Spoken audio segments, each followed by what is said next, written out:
Hi and welcome back, dear doers. In our last tutorial, we have seen the basic accounts and the configuration of the chart of accounts. To go further, let's now check out together the tips and tricks on how to update your chart of accounts when you set up your accounting for the first time. This video will recommend suitable approaches by showing you how to update all accounts effortlessly in batches through a spreadsheet import. Let's now jump in the database to see how to do that. So here we are in our database for my pink cars company, and what I need to do to make my accounting configurations ready is first to update my chart of accounts. So what I'm going to do is go in the configuration of the accounting app and check for my chart of accounts menu. So instead of here manually updating account by account, what I want to do is select the whole list, select all 400 accounts and export it into a spreadsheet. So I'm going to click on export. Here you see that Odoo already gives me some fields to export. What I want to add in addition is to select the I want to update data feature. This feature enables us then afterwards when you import to make sure that you update the right records and not adding new ones. What I'm going to add as well is the deprecated field here, because we're going to need it when we want to update the chart of accounts. And I'm just going to export. Once this is done, we're going to open it and see what happens behind that.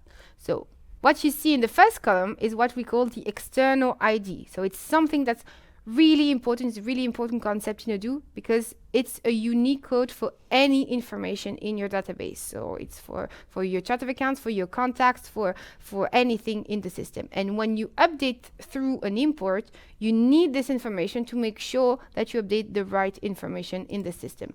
So color the column to make sure that you don't update it.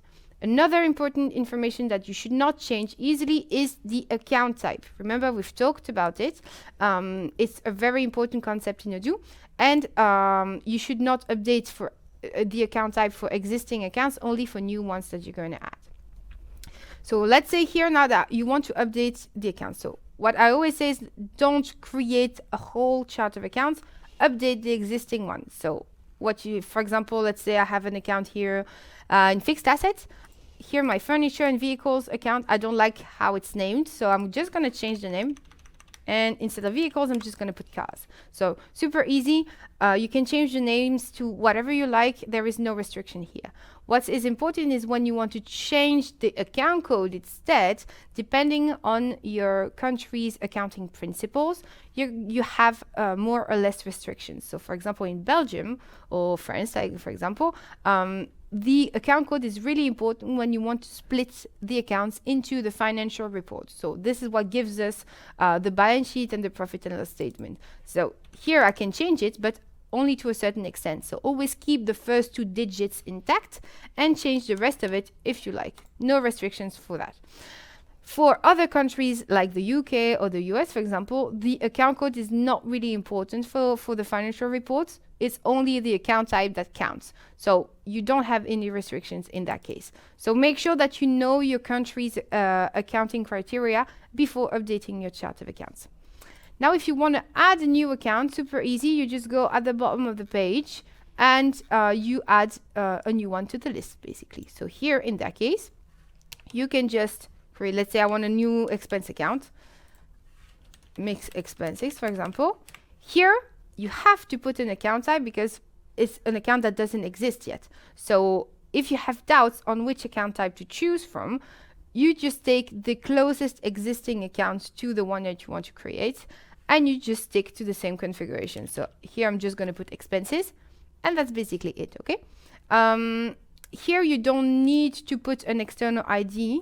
If you don't put one, it's just going to create a new account and it will assign an external ID on its own. But if you want to, you can always put here account, here, few mistake, account.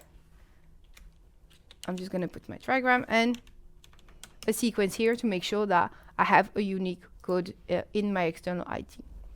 Is that all clear for you, Chiara? Yeah, it sounds great. So does it mean I can delete some accounts that I don't use?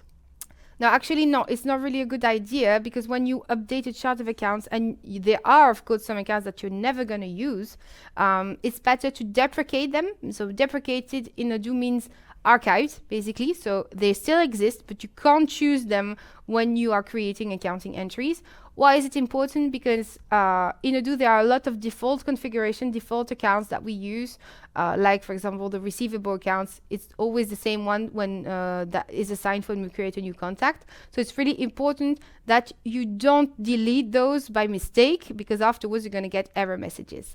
What's also important here, and I don't know if you've noticed in the system, is that you have what we call a current year earnings account here, this account type here. What's really important is that you always keep one account like this. You can't change it. It's Odoo specific. So basically it enables us to give the total benefit or loss of the year in your P&L statement. So just remember that you can only keep one, and you should not deprecate it, and you should not delete it. Okay.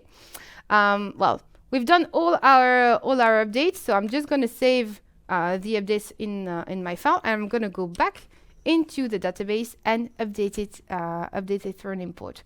So when you want to update afterwards, you just go in the favorite section, and this is valid for any view in the system, and import the records here. I'm going to upload my file, and I'm going to choose here my file that I just updated. So here, as you can see, since I have the proper column names, Odoo already gives me the right fields to choose from.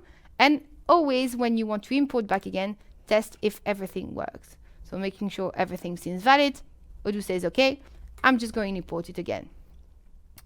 So what happens here is, let's check out, for example, our account for my cars.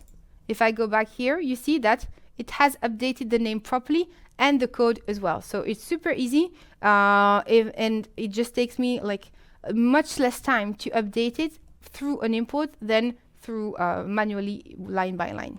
That's all for me in this video. Thank you all for watching. Ciao a tutti.